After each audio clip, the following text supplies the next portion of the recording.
We are in the Curtis Creek section of the Pisgah National Forest, and it's a really beautiful place. Some really big trees. That's a huge tree. They've got a whole bunch that are marked with blue blazes. I think they're planning on thinning it out a little bit, but this is like just a really nice little beach area. Get out of there. You've been bathed this week. Get out of there. But nice little mountain trout stream. Look at all the sand and sticks. But we come down here occasionally. There's a couple of videos, I think, on it. Different areas, different campsites. The Forest Service has blocked off the campsites from trailers, which means I don't have a campsite. Somebody having a beach fire. But it's definitely a beautiful little stream for getting water and bathing or whatever you need, washing.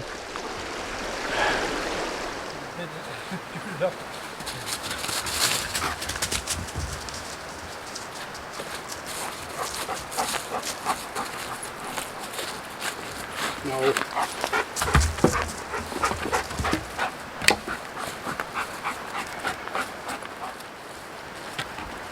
Get out of my sticks!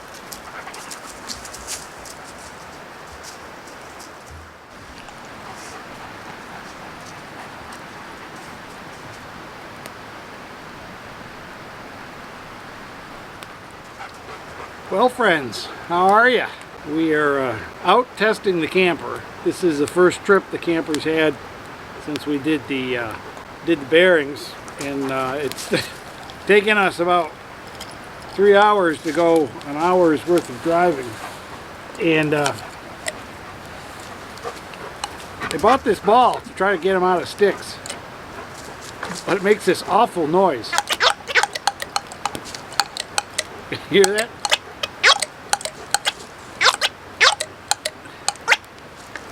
Anyways, we started a little fire for the camp.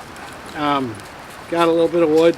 There's a ton of wood here. This is a national forest, and I guess people don't pick up the wood. They just bring it in from someplace else.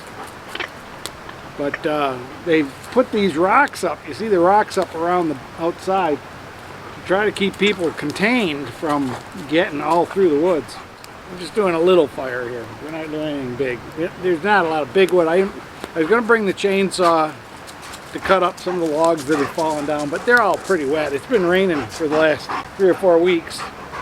You get down here in these mountains and the wind changes pretty frequently, so it's not never a good place to sit near a fire.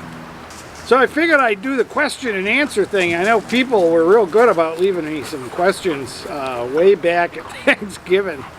And I was supposed to do a video January 10th, but I'll tell you, it's been hell getting things done. There's just so much things going on with the trailer. I got pretty bad sick for about a week and a half, and have a whole bunch of stuff at work that's due for the end of the year, or beginning of the year, whatever you want to call it. So it's just been really, really tight for time and getting things done. So, and this is the first time the trailer's been out. Otherwise, I'd have been camping a couple of weekends. The weekends have been great. I had to work 2 weekends at work, so that kills a lot of time. So let's get to the questions. Wayne had a question: if I take a long trip, will I still have a job when I get back?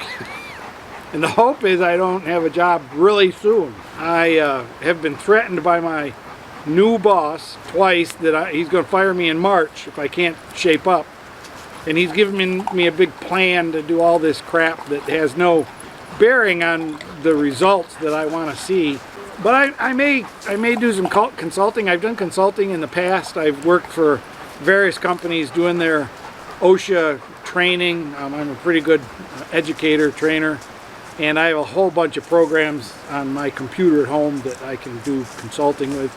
I usually charge about $500 a day which is a reasonable rate for what they're doing. And we're really looking at, in June, we've got the Aliner rally up in Pennsylvania, and from there we're going up to Maine. So that's going to be June, July, and August. So I'll have to take a leave of absence if they don't fire me.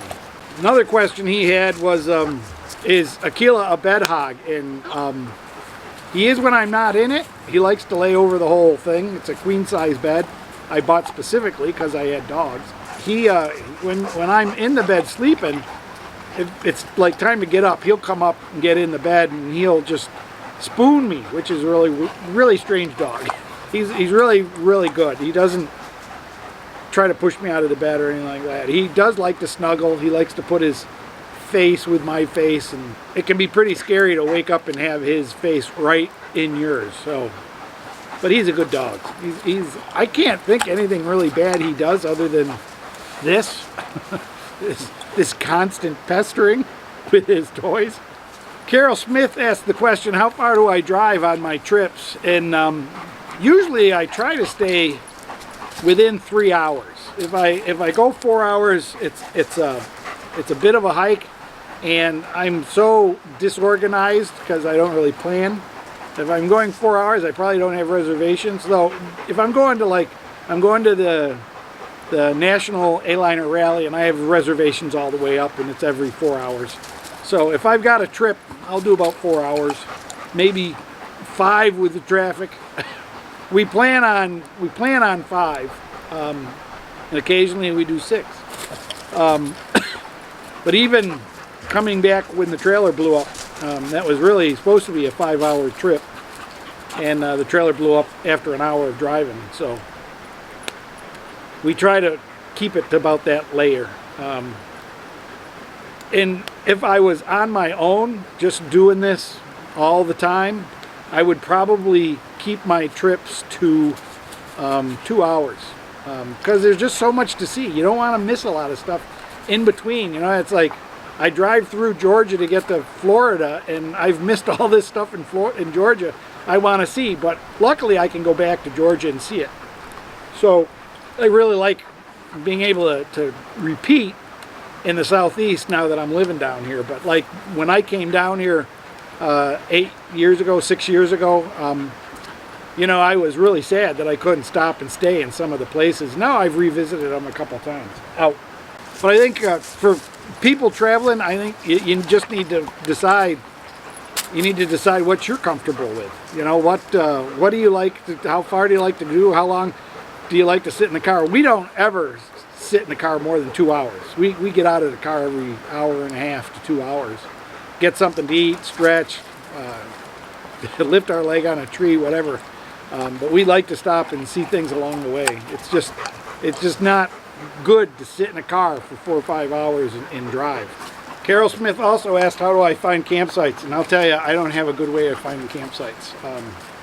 Usually I just look on Google Maps where I'm headed to, and there's a nearby button on Google Maps, and you can say what's nearby this town that's 2 hours or 3 hours away, and it'll give you all the campsites, campgrounds and stuff. Sometimes it'll only give you the ones that pay them for advertisements, and then you have to say what state parks are nearby and what national forests are nearby. You have to kind of search using specific terms, or Google just sends you the things that pay advertising money. So we don't have a really good way. I find a lot of places through other YouTubers. There's a couple of YouTubers in the North Carolina area that have given me some fantastic places to go. All right, come on now. There are apps that you can use like Campendium and a few others that give you a pretty good list of campgrounds and stuff, but I've never used them, and I'm not about to start paying for finding places to camp. There's just occasionally I look on freecampsites.net. I've posted a lot of stuff on freecampsites.net, but I stopped during the pandemic because so many places were being trashed. This place, we got to clean it up, but it's going to take an entire garbage bag to clean it up. I got a question from Sharon, which campground is my favorite? And I'll tell you, the campground that's my favorite is the one I'm in at any time. I love camping. I love being in a campground, wherever it is. It doesn't matter which one it is. I've been in some bad ones, yes. But you know, you can leave. You can get up and leave. I don't usually stay more than 2 nights. I like to travel. I'm born under a wandering star, as they say. But just to add to that, my favorite campsites, I think if I had to pick where I really want to be back, the Moose River Plains up in the Adirondacks is probably my actual favorite. I'd stay there for 2 or 3 weeks if I could. Merlin and several other people asked the question, am I looking for another camper? And yes, I am. I'm always looking at other campers. I used to think I wanted a motorhome, and I've decided that was just stupidity. If I was filthy rich, I might get a motorhome and let it tow an A-liner. I want something that has a bathroom inside it so that I can stay at Harvest Host. You can't stay at Harvest Host in an A-liner. You don't have a bathroom, and it's what they call not fully contained. I'm only looking at trailers. I'm not looking at anything like motorhomes or fifth wheels or anything like that. I want a tow behind that's lightweight and small.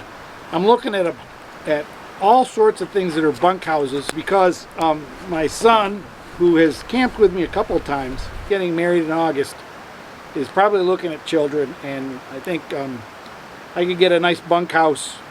You get really small trailers with bunkhouses, and there's just a lot of room in those for people. I'm looking at mostly Forest Rivers. I think they're the best. We've looked at some Coleman's. My RV show videos, I kind of go through most of the ones I really like. Love Mountain Dulcimer Music asked me if it's common for the lock on the doors to fail, and yes, on every RV. If you watch other RV channels, you'll notice that they get locked out or they get locked in, and they can't. They have to change the door handle on their RV door, and that's throughout the industry. They all use the exact same piece of junk, and it doesn't hold up. And you know, it's not any particular maker. It's just whoever they all buy it from. They all buy it from the same people. I got a question from Brian back home. Is that it? Byron? Brian back home. Asked me, how's the 4Runner? And boy, I'll tell you, I don't plan on giving up the 4Runner for at least 10 years. It is the best vehicle I have ever had. It has so little trouble, and it goes everywhere. It does everything I want, and it has plenty of room for you-know-who might be staying here after it's time to go home, because he's a pest. He's a complete pest. I get 20 miles to the gallon, which isn't great, but it's better than 10 miles a gallon in a Ram. So I like it. But I take it places where I want to be able to get out without using the winch. And these are Nitto grapplers on the 4Runner, and it just is exceptional in almost anything I've driven in. And I air them down to 15 pounds, and they're nice and soft and smooth on the rough road. So I think Brian also asked me what I use to clean it with, and the 4Runner has been washed twice, and I just spray it down with the car wash. You know, put your money in and it gives you a sprayer. The A-liner I've washed, and I use just regular car soap. I wouldn't use anything like Dawn or anything on it because it strips off the coatings. I would use car shampoo or car soap, and because it's a nice gentle, and I use a brush originally, and then I use a microfiber cloth to get anything that is left over. It may take 2 or 3 scrubbings to get everything off so it is white and nice, and then I put just turtle wax on it. And I did a video on that.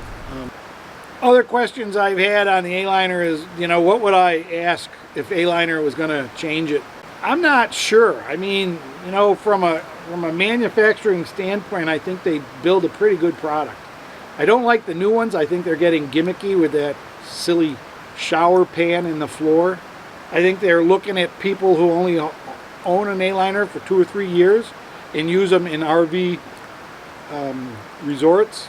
I think they're looking at people who are full hookups. I'd like to see an aluminum frame, so you don't have to worry about the frame rusting, and it's much easier to fix, to weld, and I'd always go with a 15 wheel. They have come up to a 14 wheel. Used to be 13, used to be 12. But otherwise, I love the A-liner the way it is, and I've made it so it's solar. They're putting solar wiring in it, but they do a really cheap job for like a 100-watt panel.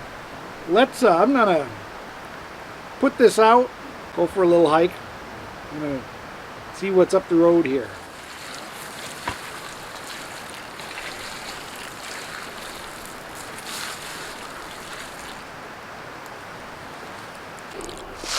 I really just love being out in the woods. There's just so much. I really want to climb to the top of that little hill. And then I look over here, and way up here, there's this tree. Who lives in that tree, I wonder? Somebody must live in there. Somebody should paint a face on it. And then there's this tree over here. I want to know how huge the fire was when that tree burned like that. That's a big stump, and it looks like it was well burned all the way to the top. I don't know if this is the main part of the tree that fell down after it burned, but being in the woods just brings up so much curiosity. Folks, I hope you enjoyed the question and answer section. I hope you enjoyed watching the idiot play with his new ball and sticks. He never gives up. But we will see you on the next video, which should be a good one in maybe 2 weeks, but it'll be worth waiting for. So subscribe. Give me a thumbs up on this one if you liked it. If you like, leave me questions and I'll answer them eventually. But we're gonna clean up the woods, I guess, and